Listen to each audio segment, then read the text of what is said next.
Ojúmọ́ ire o, ẹ káàárọ̀, ẹ káàsán, ẹ káalẹ́ níbikíbi tí ẹ bá ti ń gbọ́ mi. Orúkọ tèmi ni Omidan Ọlánìkẹ́ Abísọ́lá Ọmọbọ́lódé Ògún. Lórí ètò tòní, a máa sọ̀rọ̀ lórí àṣà àti ìṣe ilẹ̀ Yorùbá. Ká tó tẹ̀síwájú, mo ní ìbéèrè tí mo fẹ́ béèrè.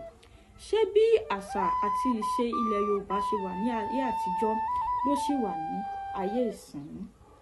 Àbí ọ̀làjú ti dé bá civilization? Ẹ jẹ́ ká bẹ̀rẹ̀ láti oge ṣíṣe, aṣọ wíwọ̀, ìlà kíkọ, ṣẹ́jú yíyà. Ní ayé àtijọ́, àwọn bàbá wa máa ń wọ agbádá tàbí dàsíkí pẹ̀lú fìlà. Àwọn ìyá wa wọ́n máa ń wọ ìró àti bùbá pẹ̀lú gèlè sí. Ẹ jẹ́ ká sọ̀rọ̀ lórí ṣẹ́jú yíyà. Ṣẹ́jú yíyà jẹ́ ohun tí wọ́n máa ń kọ sí, wọ́n lè kọ sójú, wọ́n lè kọ sápá, wọ́n lè kọ sẹ́sẹ̀, wọ́n lè kọ sẹ́yìn, wọ́n lè kọ sítan, wọ́n lè kọ sí ibikíbi tó bá wù wọ́n. Ó ní wọ́n ń pè ní tattoo ní ayé ìsìn yìí. Ẹ jẹ́ ká wá sọ̀rọ̀ lórí ìlà kíkọ.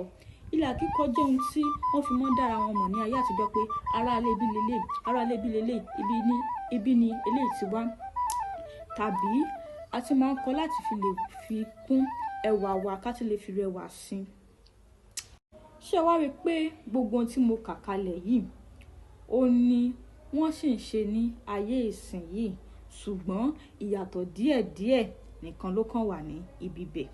Àwọn ọmọ Yorùbá, ẹ jẹ́ ká pọwọ́pọ̀ ká gbé ìṣe àti àṣà ilẹ̀ Yorùbá, ẹ jẹ́ ká gbé lárugẹ.